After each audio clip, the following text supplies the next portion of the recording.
สบายดีพ่อแม่พี่น้อง FC ทั้งหลายตอนยินดีต้อนรับเข้าสู่ซองเบาแก้วคือเก่าเนาะพี่น้องมื้อนี้พี่น้องอันเบาแก้วก็สิหาขุดกระปูนาเนี่ยนะพี่น้องแต่ว่าสิได้หรือบ่ยังบ่ฮู้นะพี่น้องแต่ว่าคือเนาะอยู่นอนก็เมื่อยเลยเนาะพี่น้องแต่อ่า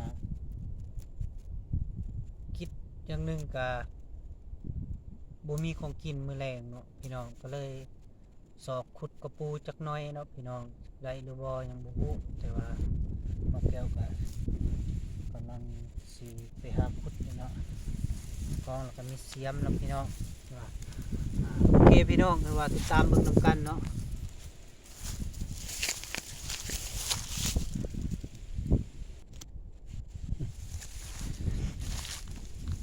มีอยู่บ่เนาะ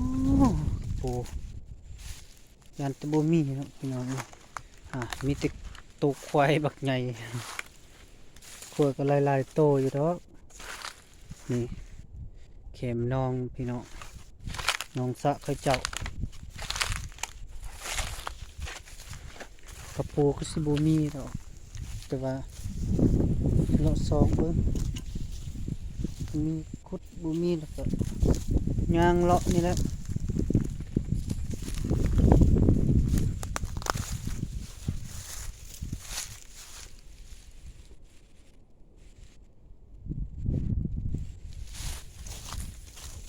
ไปควายก่อนจักบาทพี่น้อง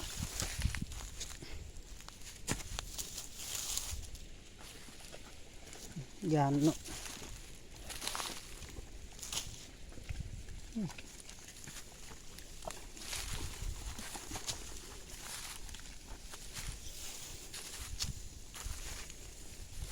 ควายบักหลายโตควายตุ้ยพี่มันพี่น้องโอ้ว่าสิสอบขุดกระปูเขาขุดแล้วเทีนี้พี่น้องเอ้ยโหเขาขุดแล้วโอ้เราแก้วก็บ่ได้แล้วคันแม่นกินอยู่โอ้แล้วพี่น้องได้หรือบ่เนาะมาดูกัน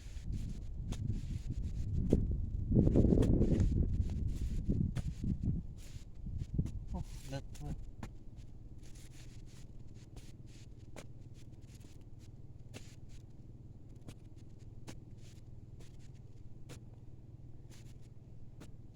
เก็บธรรมชาติ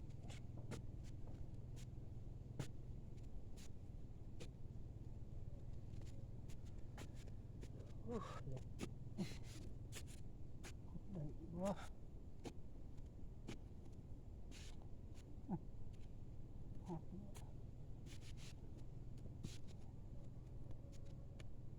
ดำกลัวคิดว่ากระปูอยู่พี่ทางนี้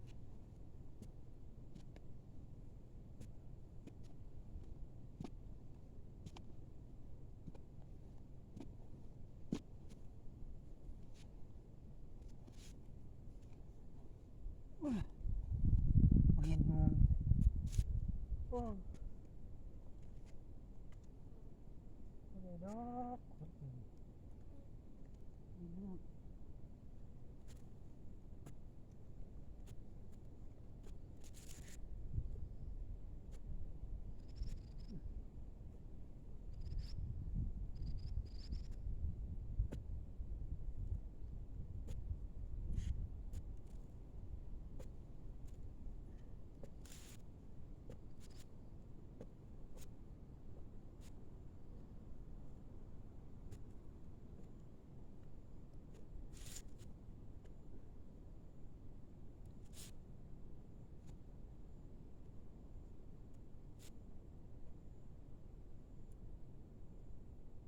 จุดแอวลูกบันไดลืมขุด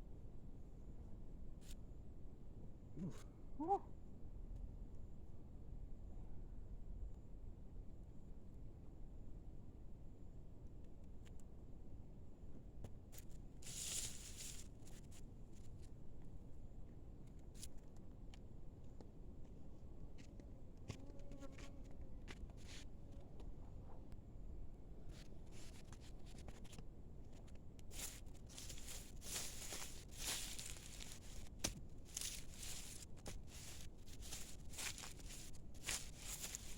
พี่น้องเมื่อยเด้ขุดสองหูบ่ได้แล้วเมื่อยเลยพี่น้องแบบนี้หากินอายุหากินบ่ได้ดอกพี่น้องมันไม่ได้เมื่อยไวเนาะเราพยายามขุดก่อนจะได้ไม่ร้อนเนาะโอ้โหนี่ติดลบอันนี้ตัวหนึงเรียกว่าทุนหัวเนาะพี่น้อง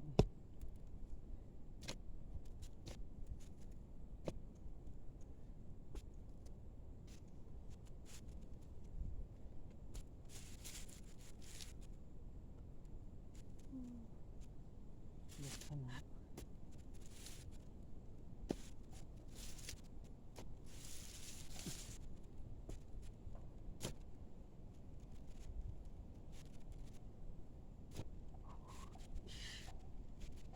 ลึกว่ะ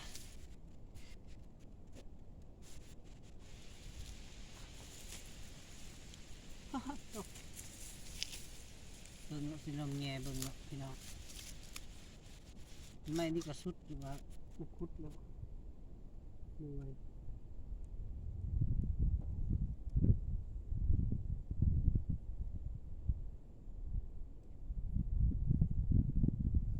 โอ้สุดอีหลีพี่น้องเอ้ยไว้ลึกเอาหูใหม่ก่อน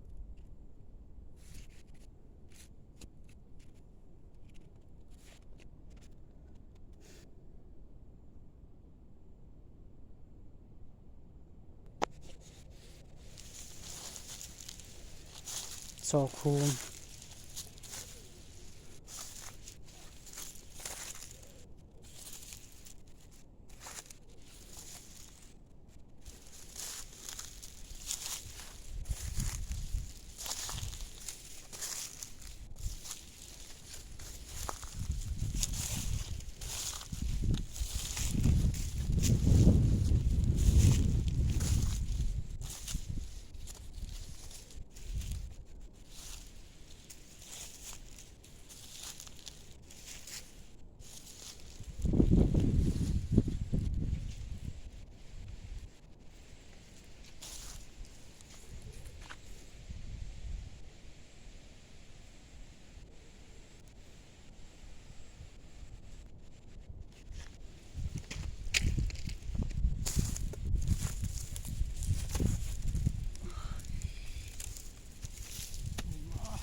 ก็ได้จะส่งตัวพอแล้วมาคน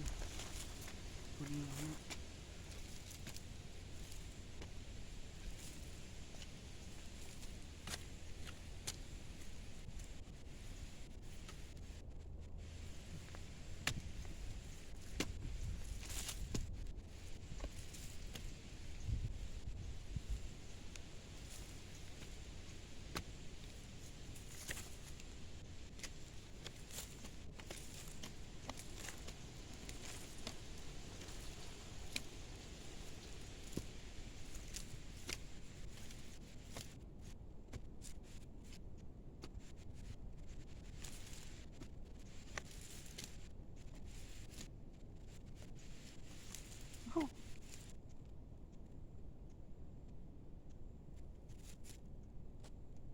นี่ดึงก่อน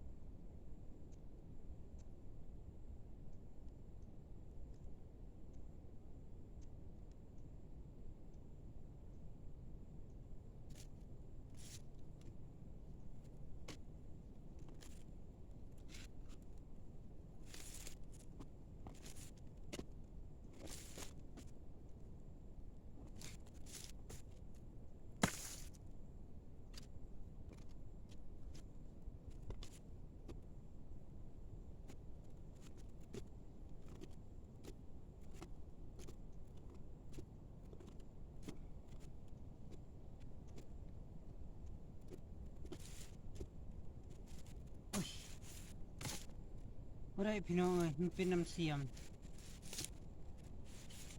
พุดก็บ่ได้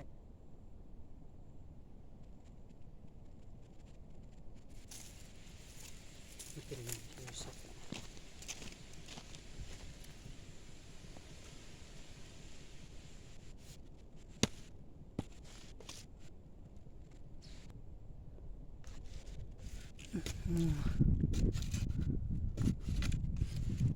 ตัวเก่าเลยหูเก่ามาการตนแรงก็สิได้เนาะหนูบ่จักอยู่จังนี่ตายนี่มันหนูอยู่พี่น้อง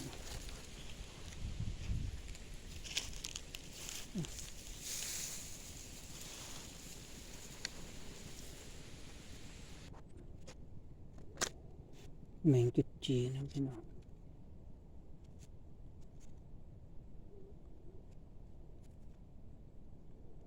แมงนี่กลางเว้นมันบ่ได้ไปเนาะไปอยู่แต่ว่ามันบ่บินมันกลางคืนมันบินเอาแมงอันนี้เป็นแมงที่มีราคานะพี่น้องคันโตแห้งเนาะพี่น้องคั่วตาก็มันแห้งแล้วก็โลหนึ่ง600,000นะพี่น้องเขาเจ้าซื้อแต่ว่าพี่น้องได้ที่เขาติดตามซองเบาแก้วเนาะหรือว่าเขาหับเขาเบิ่งเขาส้มถือว่าได้เห็นแล้วแต่ว่าเก็บเนาะแล้วก็ติดต่อหาเบาแก้วก็ได้แต่เบาแก้วซื้อนะดูซีเซนเนาะพี่น้องซอกกันได้แมงอันนี้นะ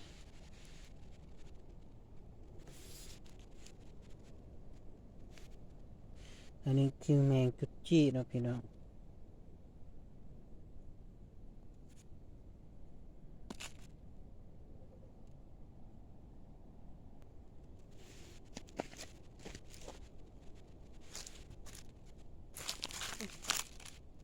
เหยียบนี่ปล่อยมันไป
ได้แล้วพี่น้อง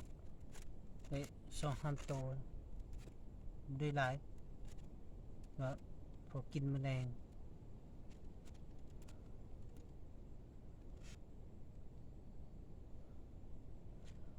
เอามาฮอดนี่ก็คลิปบอกแก้วก็จบลงถึงเพียงแต่เท่านี้เนาะพี่น้อง แต่ว่าพ่อแม่พี่น้อง FC ทั้งหลายผู้ที่รับชมและอย่าลืมกดไลค์กดแชร์ให้ซองเบาแก้วเนาะเพื่อสร้างคลิปต่อๆไปเนาะให้มีกำลังใจผู้สร้างคลิปเนาะอ่าผู้รับชมก็อย่าลืมกดติดตามเนาะซองเบาแก้วเนาะขอบใจ